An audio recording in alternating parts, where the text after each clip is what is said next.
49장. 다음날 나는 역마차를 타고 고향 읍내로 다시 내려갔다. 미스 해비심의 쪽지를 호주머니 속에 넣어가지고 갔는데 그것은 그녀가 변덕을 부려 내가 그렇게 금방 세티 사우스에 다시 나타난 것에 대해 놀랍다는 말 같은 것을 할 경우 일종의 증명서로 제시하기 위해서였다. 나는 중간 휴게소에서 내렸다. 그리고 거기에서 아침 식사를 한 다음 나머지 거리는 걸어서 갔다. 사람이 별로 다니지 않는 길로 조용히 읍내로 들어갔다가 역시 같은 방식으로 읍내를 떠나올 생각이었기 때문이다. 한낮이 지난 뒤에야 나는 중심가 뒤쪽의 조용하고 발소리가 울리는 골목을 지나갈 수 있었다.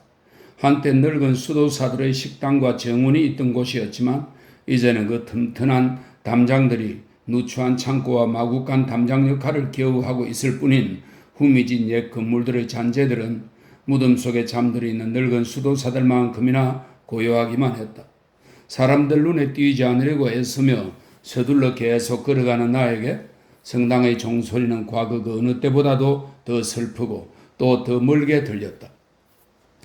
그래서인지 낮게 울려 퍼지는 그 오래된 오르간 소리는 내 귀에 마치 장송곡처럼 들려왔으며 회색빛 탑 주변을 맴돌거나 소수도원 정원의 앙상한 높은 나무가지에 앉아 흔들거리고 있는 띠까마귀들은 그곳이 이제 변했으며 에스텔레는 영원히 가버렸다는 사실을 나에게 소리쳐 알리기라도 하는 것 같았다. 뒷마당 건너편의 부속 건물에 사는 하인들 중 한 사람으로 내가 전에도 본 적이 있는 나이 지긋한 여자가 대문을 열어주었다. 건물 안의 어두운 복도에는 예전처럼 초 하나가 불이 켜진 채 놓여 있었다. 나는 그것을 집어들고 혼자서 계단을 걸어 올라갔다. 미스 해비셴은 자기 방에 있지 않고 청계참 건너편의 큰 방에 가 있는 듯 했다. 방문을 두드렸지만 아무 응답을 듣지 못한 나는 안을 들여다 보았는데 벽난로 바로 앞의 낡아 빠진 의자에 앉아 제로도 핀 난로불을 바라보며 멍하니 생각에 빠져있는 미스 해비셴의 모습이 보였다. 과거에 자주 그랬듯이 나는 안으로 들어가서 그녀가 고개를 들었을 때 바로 나를 볼 수 있는 곳에 자리를 잡고는 낡은 벽난로 선반에 한 손을 올려놓고 섰다. 그녀에게서는 그야말로 완전한 외로움이 느껴졌다. 그 모습은 그녀가 설령 내가 그녀에게 책임을 물을 수 있는 것보다 더 심한 상처를 나에게 고의적으로 입혔다고 하더라도 나로 하여금 충분히 동정심을 느끼게 했을 그런 가련한 모습이었다. 내가 그렇게 그녀를 동정하면서 그리고 나 역시 시간의 흐름 속에서 그 집의 몰락한 운명과 하나가 되고 말았구나 하고 생각하면서 서 있는 동안 그녀의 시선이 마침내 나에게로 향했다. 그녀는 잠시 빤히 노려보더니 낮은 목소리로 말했다. 이게 실제니? 예, 접니다. 피입니다. 제 그릇이 한때서 어제 당신의 쪽지를 전달받고 지체 없이 달려온 참입니다. 고맙다, 고마워. 방 안의 낡아빠진 의자를 또 하나 벽난로 앞에 가져다 놓고 거기에 앉으면서 나는 그녀의 얼굴에 마치 나를 두려워하는 것 같은 새로운 표정이 떠올라 있는 것을 알아차렸다. 나는 그녀가 말했다. 너가 지난번 여기 왔을 때 나한테 언급한 문제를 도와주고 싶다. 그래서 내가 돌처럼 완전히 무정한 사람이 아니라는 걸 보여주고 싶다. 하지만 너는 이제 아마 내 가슴 속에 인간적인 면이 있다는 것을 결코 믿을 수 없겠지? 내가 그렇지 않다는 말을 몇 마디 했을 때 그녀는 마치 나를 만지기라도 하려는 듯이 그녀의 떨리는 오른손을 나에게로 내뻗었다. 하지만 내가 그 동작의 의미를 이해하기 전에 또는 그걸 어떻게 받아들여야 할지 알기 전에 그녀는 그 손을 도로 거두어 들였다. 너는 너희 친구를 위한 이야기를 하면서 무언가 유익하고 좋은 일을 하는 방법을 나한테 말해줄 수 있을 거라고 했었다. 그건 너가 그렇게 되었으면 하고 바라는 어떤 것이겠지? 예, 그렇게 되기를 정말로 아주 간절히 바라는 것입니다. 그게 무엇이니? 나는 그동안 허버트를 몰래 도와온 과정을 그녀에게 설명하기 시작했다. 이야기를 시작한 지 얼마 안 되어 나는 그녀의 표정을 보고 그녀가 내 말보다는 나 자신에 대해서 여러 가지 산만한 생각에 잠겨 있다고 판단했다. 내 판단은 틀리지 않은 것 같았는데 왜냐하면 내가 말하던 것을 멈추었을 때 그녀는 한참이 지나고 나서야 그 사실을 알아차린 기미를 보였기 때문이다. 너가 말을 중단하는 것은 그녀는 아까처럼 나를 두려워하는 표정을 지으며 물었다. 나에 대한 증오가 너무나 심해서 나와 이야기하는 것을 견딜 수 없기 때문이니? 아닙니다. 아니에요. 나는 대답했다. 어떻게 그런 생각을 하십니까, 미스 해비섬? 저는 당신이 제 말을 듣고 있지 않다고 생각했기 때문에 멈췄을 뿐입니다. 내가 아마 그랬는지도 모르지. 그녀는 손으로 머리를 짚으며 대답했다. 다시 말을 시작하거라. 나는 다른 데를 보고 있도록 하마. 잠깐, 자, 이제 시작하거라. 그녀는 가끔 습관적으로 그러듯이 결연한 태도로 지팡이 위에 손을 얹었다. 그러고는 주위를 집중하겠다는 확고한 표정으로 벽난로 불을 바라보았다. 나는 설명을 계속했다. 그리고 내가 받을 재산으로 이 계약을 완결지을 수 있으리라 기대했지만 그럴 수 없게 되었다고 말했다. 그 구체적인 이유는 다른 사람의 중대한 비밀을 포함하는 내용이기 때문에 내가 설명할 수 없는 부분이라고 했다. 그래, 알았다. 그녀는 고갯짓으로 동의를 표하며 하지만 나를 바라보지는 않은 채 말했다. 그 거래를 완결짓는데 돈이 얼마나 필요하냐? 나는 상당히 큰 액수였으므로 다소 주저하며 말했다. 900파운드입니다. 내가 이 일을 위해 너에게 그 돈을 준다면 너는 너 자신이 한 걸 비밀로 했듯이 내가 한 것도 비밀로 하겠느냐? 완전히 똑같이 그러겠습니다. 그리고 너의 마음은 좀 더 편안해지겠느냐? 그 이상일 것입니다. 넌 지금 아주 불행하겠지? 그녀는 여전히 나를 바라보지 않은 채 이 질문을 했다. 하지만 평소와는 다른 동정어린 어조였다. 나는 즉시 대답할 수 없었다. 목소리가 막혀 나오지 않았기 때문이다. 그녀는 왼팔을 지팡이 꼭대기에 걸쳐놓고는 그 위에다 이마를 가만히 얹었다. 저는 전혀 행복하지 않습니다, 미스 해비션.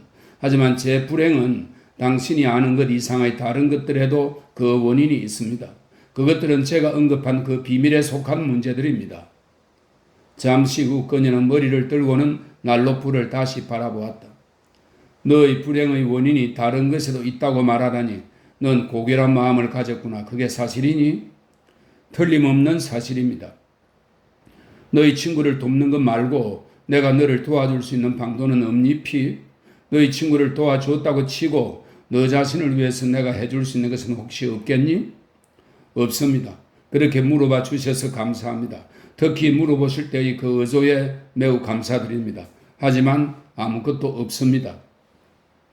그녀는 그 자리에서 일어나더니 필기 도구를 찾기 위해 부패한 방을 이리저리 둘러보았다. 방 안에는 그런 게 하나도 없었다.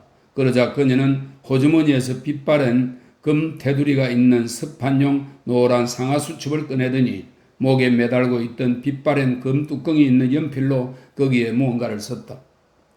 너는 아직 제거서 씨와 우호적인 관계에 있겠지? 그럼요. 어제도 저녁 식사를 함께 했습니다. 이건 너가 너의 친구를 위해 아무런 계약 없이 재량껏 사용할 수 있도록 너한테 돈을 지불하라고 제거스에게 지시하는 확인서다.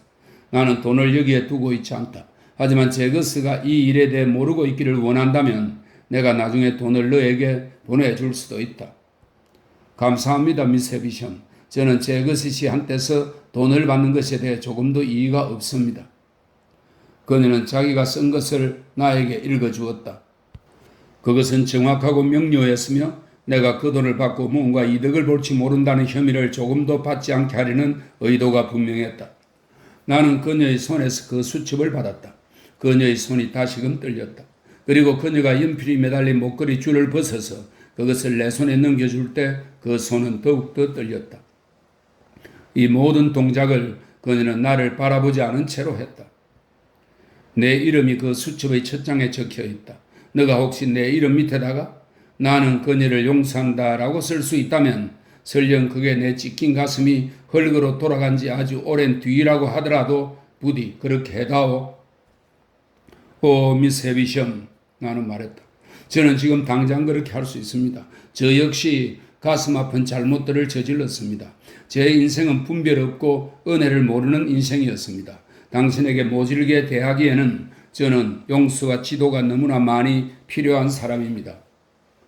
시선을 다른 데로 돌린 이후 그녀는 처음으로 얼굴을 나에게 돌렸다. 그러더니 놀랍게도 그리고 거의 두려울 정도로 내 발 앞에 털썩 무릎을 꿇고 앉아서는 깍지 낀 두 손을 나에게로 들어올렸다. 그녀의 불쌍한 가슴이 어리고 생기있고 온전했을 때 그녀의 어머니 곁에서 틀림없이 하늘을 향해 자주 들어 올리고는 했을 그런 자세로 말이다. 하얀 머리카락에 수척한 얼굴을 한 미스 해비시엄이 내 발 앞에 무릎 꿇고 있는 모습을 보는 것은 나에게 온몸을 관통하는 충격을 주었다. 나는 그녀에게 일어나라고 간청했다. 그리고 부축하기 위해 두 팔로 그녀의 허리를 감쌌다. 하지만 그녀는 단지 잡기 가까운 쪽에 있는 내 손을 꼭 쥐어 누르기만 했다. 그러더니 그 위에 머리를 떨어뜨린 채 슬프게 울기 시작했다. 나는 그녀가 눈물을 흘리는 것을 한 번도 본 적이 없었다. 그렇게 우는 것이 도움이 될지 모른다는 생각으로 나는 그녀에게 몸을 굽힌 채 아무 말도 하지 않고 있었다. 그녀는 이제 무릎을 꿇고 있지 않고 아예 바닥에 주저앉아 있었다. 오! 그녀는 절망적으로 소리쳤다. 내가 무슨 짓을 한 거지? 내가 무슨 짓을 한 거지?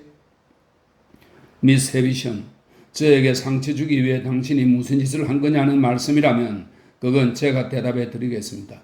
당신은 거의 아무 짓도 하지 않았습니다. 저는 어떤 상황이었든 그녀를 사랑했을 것이기 때문입니다. 그녀는 결혼했겠지요? 그래. 그건 불필요한 질문이었다. 왜냐하면 황폐한 이 집에 새로이 더해진 황폐함은 이미 그 사실을 나에게 말해 주었기 때문이다. 내가 무슨 짓을 한 거지? 내가 무슨 짓을 한 거지? 그녀는 두 손을 비틀고 하얀 머리카락을 뭉개며 이 외침을 몇 번이고 반복해서 되풀이했다. 내가 무슨 짓을 한 거지? 나는 어떻게 대답해야 할지, 아니 어떻게 그녀를 위로해야 할지 몰랐다. 그녀가 영향받기 쉬운 한 어린아이를 양녀로 삼아 자신의 사무친 원함과 버림받은 애정과 상처받은 자존심에 대한 복수를 해줄 도구로 길러내는 쓰라린 잘못을 범했다는 것. 나는 그 사실을 잘 알고 있었다. 하지만 또한 그녀가 햇빛을 차단해버림으로써 무한히 많은 다른 것들을 차단해버렸다는 것. 그녀가 세상을 등짐으로써 치유의 힘이 있는 수많은 자연스러운 영향으로부터 자신을 격리해버렸다는 것. 그리고 그녀의 마음이 자기 혼자만의 생각에 빠져 창조주께서 정해놓은 질서를 거스르는 모든 마음이 언제나 틀림없이 그러는 것처럼 점점 병들어 갔다는 것 등도 나는 마찬가지로 잘 알고 있었다. 그런 내가 어떻게 그녀를 동정심 없이 바라볼 수 있었겠는가?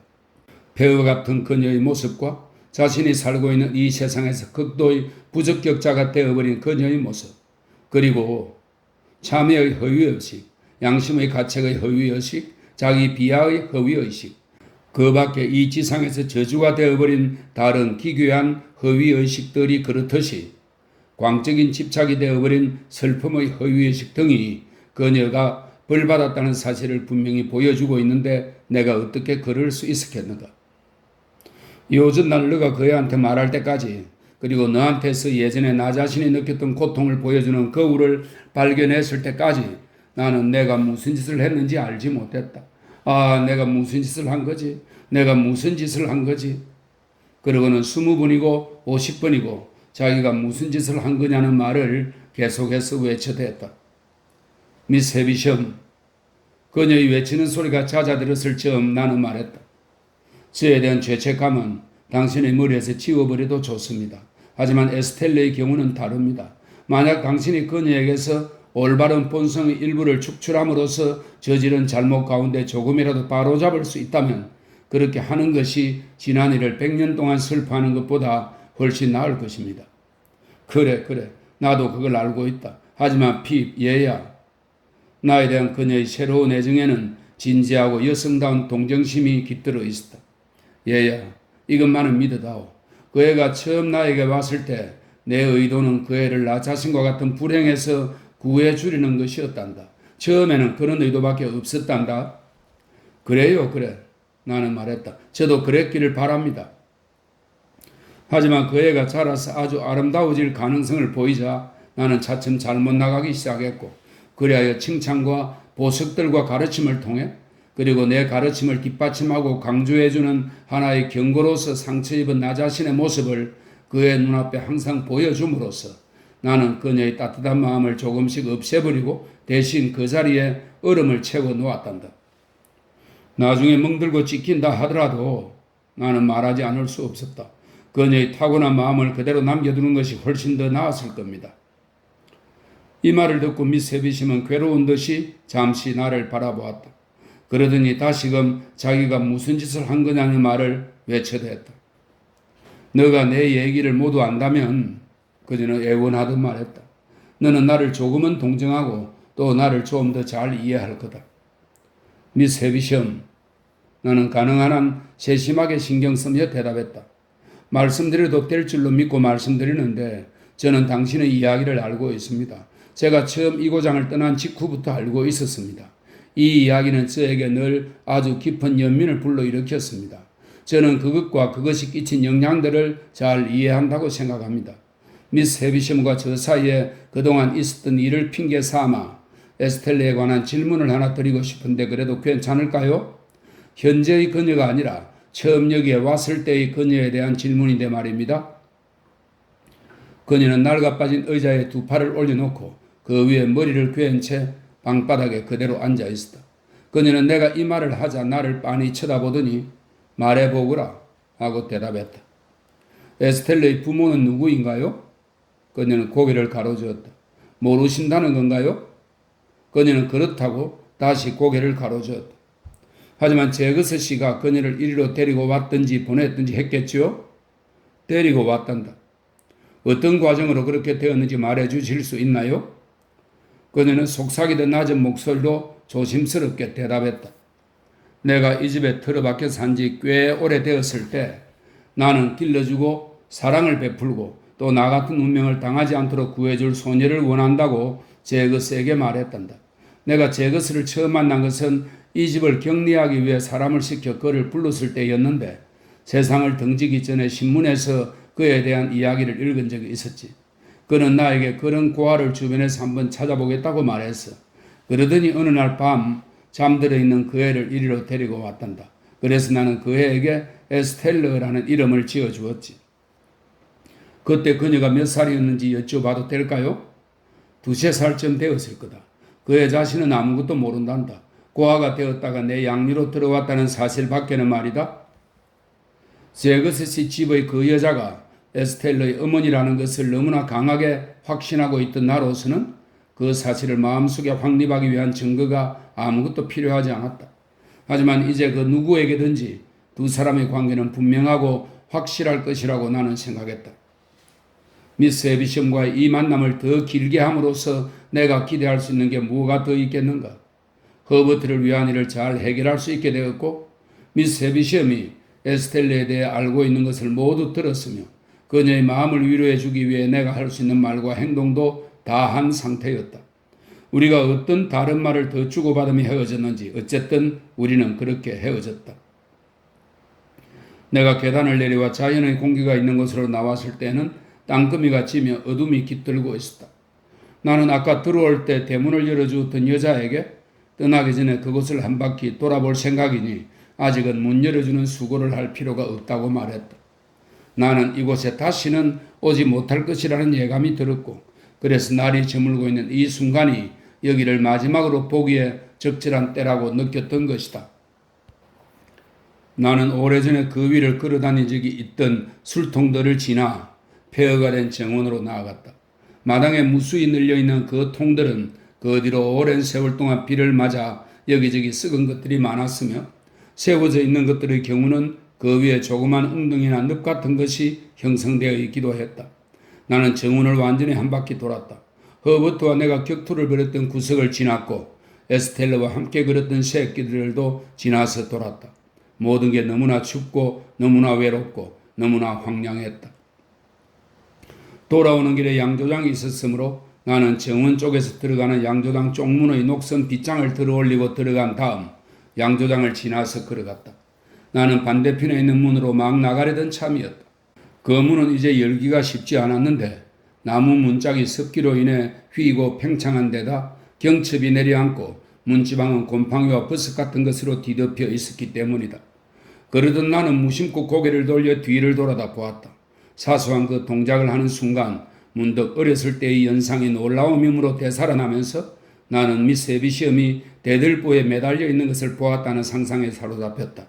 그 인상이 너무나도 강렬하여 그것이 환상이라는 것을 깨닫기 전까지 나는 머리끝에서 발끝까지 전율하며 대들보 아래에 꼼짝 않고 서 있었다. 비록 내가 그곳에 있었던 시간은 틀림없이 한순간밖에 안 되었지만 말이다. 그 장소와 시간의 엄울함, 그리고 비록 일순간에 불과했지만 무섭기 짝이 없던 그 환상 때문에 나는 형언할 수 없는 공포를 느끼면서 열려있는 나무문 사이를 걸어 나왔다. 그 옛날 에스텔러의 모욕으로 가슴에 상처를 입고는 그 뒤에서 내 머리를 쥐어뜯은 적이 있던 그 문이었다. 앞마당까지 걸어 나온 나는 잠긴 대문의 열쇠를 가지고 있는 아까 그 하녀를 불러서 문을 열어달라고 할 것인지, 아니면 먼저 2층으로 올라가서 미스 헤비시엄이 내가 그녀 곁을 떠났을 때와 마찬가지로 안전하게 잘 있는지 확인해 볼 것인지 잠시 망설였다. 나는 후자를 택했다. 그래서 안으로 들어가 계단을 올라갔다. 나는 그녀를 두고 나왔던 방을 들여다보았다. 그녀가 등을 내 쪽으로 향한 채 벽난로 불 바로 가까이의 나르가 빠진 그 의자에 그대로 앉아있는 것이 보였다.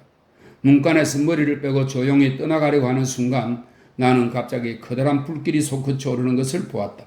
그와 동시에 그녀가 활활 타오르는 불길의 소용돌이에 온몸이 휩싸인 채 비명을 지르며 내 쪽으로 달려오는 것이 보였다.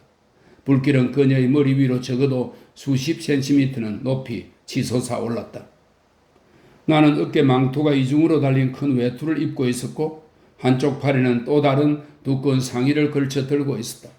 내가 그것들을 벗고 미스 헤비심에게 달려들어 그녀를 쓰러뜨린 다음 내 외투와 상의로 그녀를 덮었다는 것.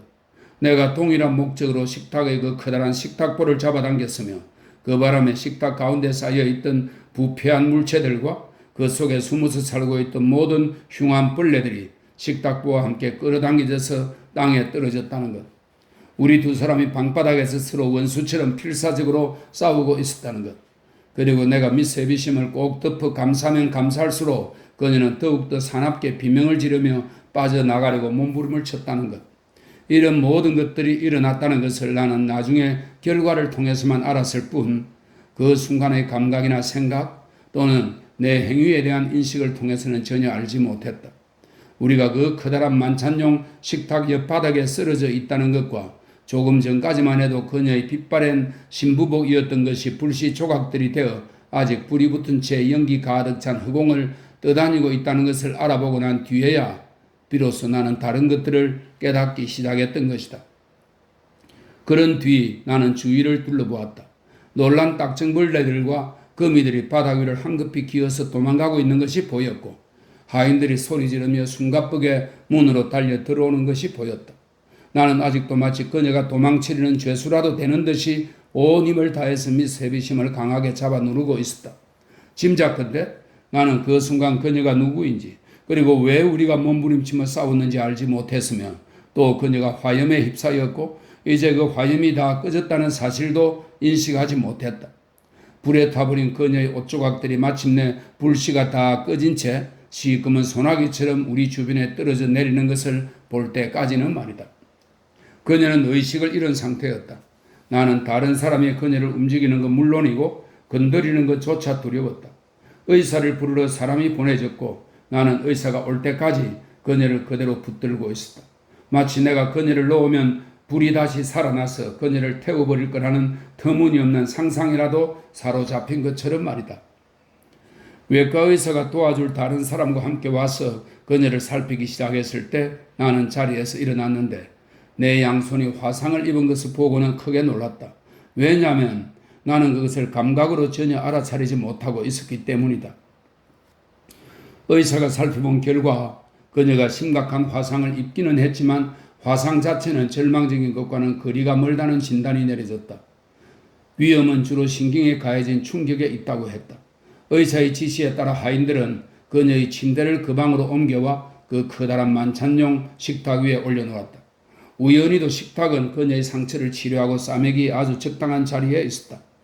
1시간쯤 후 내가 그녀를 보러 다시 왔을 때 그녀는 예전에 지팡이로 두드러대며 자신이 언젠가는 거기 눕혀질 거라고 말했던 그리고 그녀가 그러는 걸 내가 보고 들었던 바로 그 식탁 위에 정말로 누워 있었다. 비록 옷은 흔적 하나 없이 다 불타버렸다고 들었지만 미스 헤비심은 여전히 예의 귀신 같은 신부 형상과 상당히 비슷한 모습을 하고 있었다. 왜냐하면 그녀는 목까지 하얀 솜으로 싸매진 채 그 위에 하얀 시트를 느슨하게 덮고 누워 있었는데 그 결과 과거의 모습을 잃고 변한 어떤 유령 같은 분위기를 여전히 풍기고 있었기 때문이다. 하인들에게 물어봄으로써 에스텔레가 파리에 가 있다는 사실을 알아낸 나는 의사에게서 다음번 우편으로 그녀한테 편지를 보내겠다는 약속을 받았다. 미스 헤비심의 친척들은 내가 맡기로 했는데 매슈 포키스에게만 연락을 하고 나머지 사람들한테 알리는 문제는 거의 재량에 맡길 작정이었다. 그리고 다음날 런던에 돌아가자마자 나는 허버트를 통해서 그렇게 했다. 그날 저녁 한 차례 그녀는 정신을 차리고 화재가 어떻게 일어났는가에 대해 비록 어떤 끔찍한 활기 같은 것을 띠긴 했지만 비교적 침착하게 이야기해 줄 수 있었다. 그러다가 한밤중이 가까워질 무렵 횡설수설하기 시작하더니 그 후로는 점차 낮고 엄숙한 목소리로 똑같은 말을 수없이 반복하는 상태로 빠져들었다. 그녀는 먼저 내가 무슨 짓을 한 거지? 하고 말한 다음 그 애가 처음 왔을 때 내 의도는 그 애를 나 자신과 같은 불행에서 구해주려는 것이었단다 라고 말했다.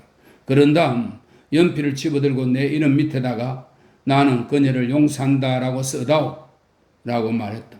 그녀는 결코 이 세 문장의 순서를 바꾸는 법이 없었다. 이따금 그중 어느 하나를 말하다가 단어 한 개를 빼먹는 경우가 있었지만 결코 다른 단어를 집어넣는 법이 없이 빼먹은 자리 그대로 언제나 다음 단어로 넘어가곤 했다. 그곳에서 내가 줄 수 있는 도움이 아무것도 없었으므로 그리고 그녀의 헛소리조차 내 마음에서 쫓아낼 수 없는 걱정과 두려움의 절박한 이유가 런던의 내 집 가까운 곳에 있었으므로 나는 밤을 보내며 다음날 이른 아침 마차로 런던에 돌아가기로 결정했다. 그리고 먼저 2-3km 정도 걸어서 읍내를 빠져나간 뒤 마차를 잡아타기로 작정했다. 그리하여 다음날 아침 6시경에 나는 미스 헤비섬 위에 몸을 굽혀 그녀의 입술에 내 입술을 맞추고 작별 인사를 했다. 내 입술이 닿는 바로 그 순간에도 그녀의 입술은 멈추지 않고 연필을 집어들고 내 이름 밑에다가 나는 그녀를 용서한다 라고 쓰다오 라는 말을 계속 되뇌고 있었다. 50장. 나는 밤사이에 2-3번 그리고 아침에 다시 한번 두 손에 난 상처를 치료받았다.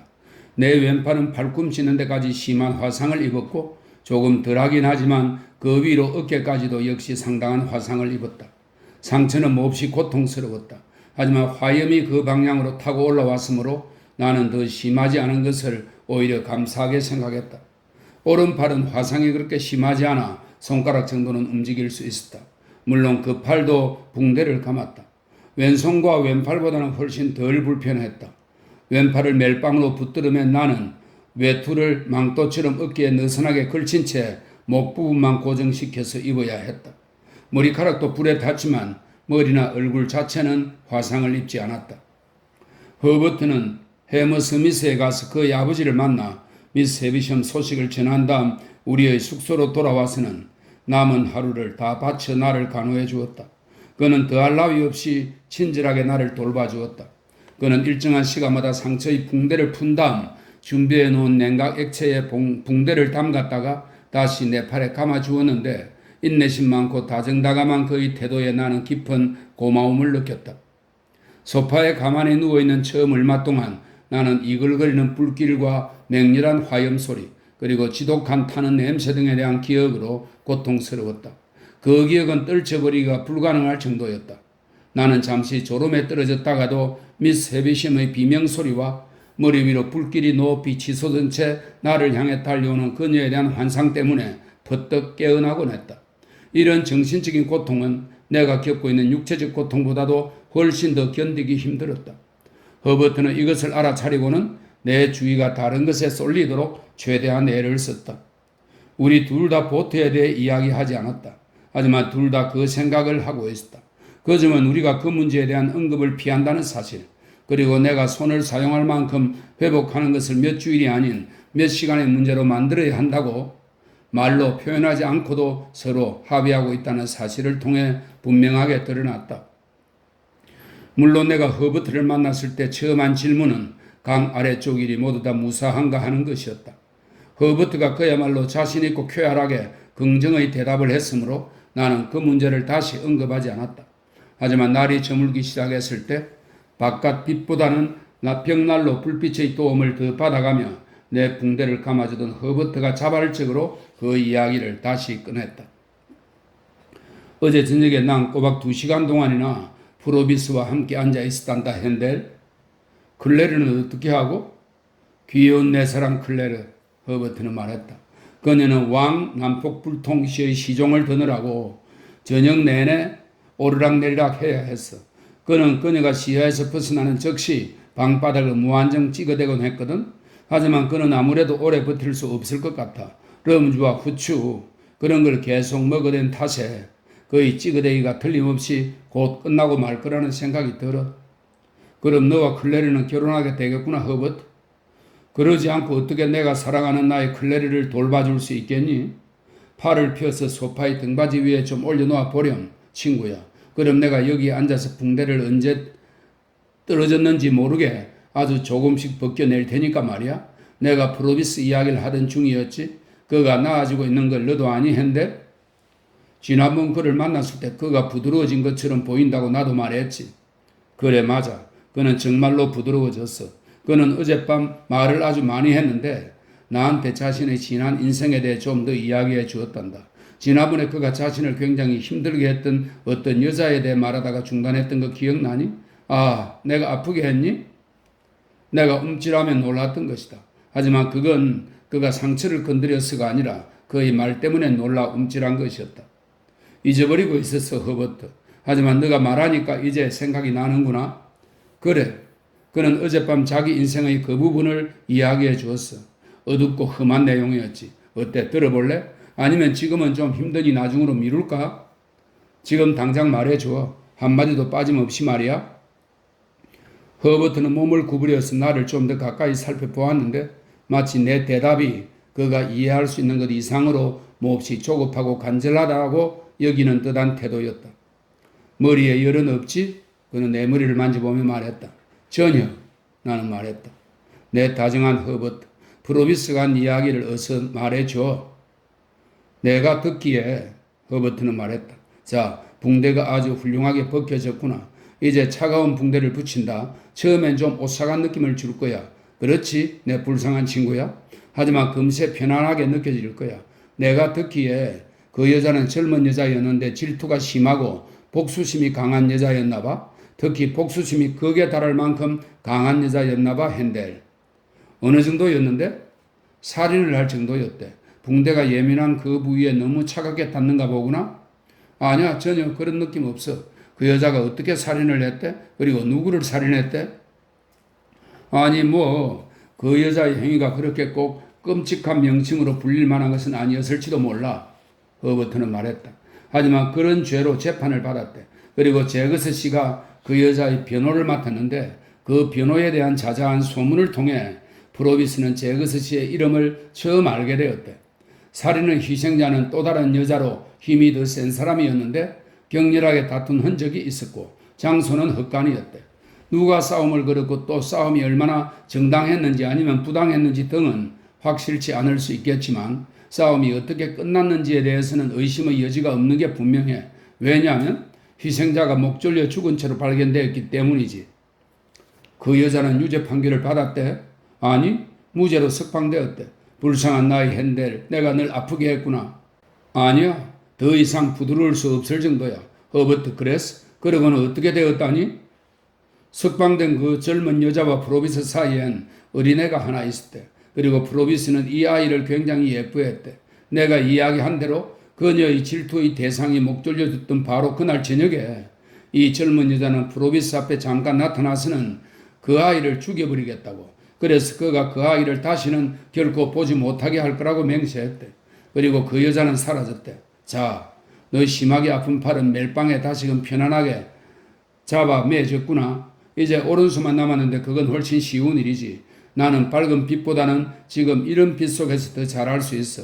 왜냐하면 물집으로 부풀어 오른 그 불쌍한 상처 부위들이 너무나 분명히 보이면 아무래도 손이 떨려서 잘하기 힘들거든. 너희 호흡기에 무슨 장애가 생긴 것은 아니겠지? 내 다정한 친구야. 숨을 좀 가쁘게 쉬는 것 같은데 말이야. 그래, 내 숨이 좀 가쁜지도 몰라, 허버트. 그 여자가 맹세대로 정말 그렇게 했대? 프로비스의 인생에서 가장 암울한 부분이 바로 그거야. 그녀는 그렇게 했대. 그러니까 프로비스가 그렇게 말했다는 거지? 그야 물론 그렇지. 내 다정한 친구야. 허버트는 놀란 어조로 대답했다. 그러고는 다시 몸을 구부려 나를 좀 더 가까이 살펴보았다. 그가 이 모든 이야기를 해 주었고 나는 다른 이야기는 들은 바가 전혀 없으니까 말이야. 그래, 틀림없이 그렇지. 그건 그렇고 프로비스는, 허버트는 말을 이었다. 자신이 그 아이 엄마를 학대했는지 아니면 잘 대해줬는지에 대해서는 말하지 않았어. 하지만 그 여자는 그가 지난번 이 난로가에서 우리에게 이야기해 주었던 그 비참한 생활을 그와 함께 약 4, 5년 동안이나 겪었대. 그랬은지 그는 그 여자에 대해 연민과 관용의 감정을 느꼈던 것 같아. 그 결과 그는 법정에 소환되어 살해당한 아이에 대해 진술함으로써 자신이 그 여자의 죽음의 원인이 될까봐 비록 아이에 대한 슬픔이 몹시 컸지만 잠적해 버렸대. 그러고는 그의 말을 빌리면 어둠 속에 처박혀 재판에서 안전하게 빠진 채 이 치정 사건이 발생하게 된 에이블이라고 하는 어떤 남자로만 막연히 언급되었을 뿐이래.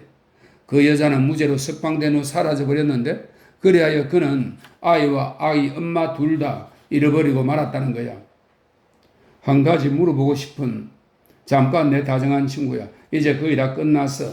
사악함의 귀재 그리고 수많은 악당 중에서도 제일 가는 악당인 그 콤피서는 프로비스가 그 당시에 숨어 지낸다는 사실과 그 이유를 알고는 당연히 그 이후로 이 약점을 그의 머리에 올가미처럼 씌워서 그를 더욱 가난하게 만들고 더욱 힘들게 혹사하는 수단으로 사용했대.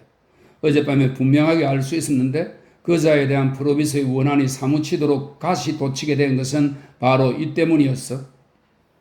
특별히 좀 알고 싶은데 말이다, 허버트. 나는 말했다. 이 일이 언제 일어났는지 그가 말해 주었니? 특별히 알고 싶다고?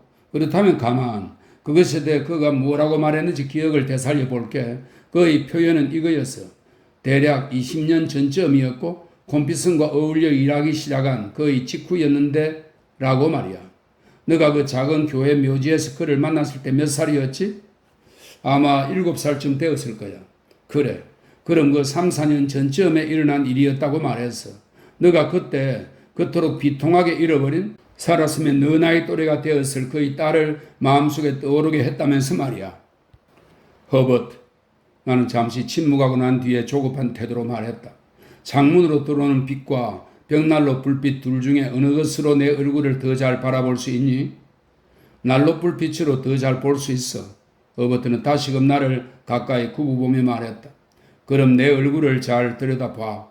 그래, 자, 들여다보고 있다, 내 다정한 친구야. 나를 건드려봐. 그래, 자, 건드리고 있다, 내 다정한 친구야.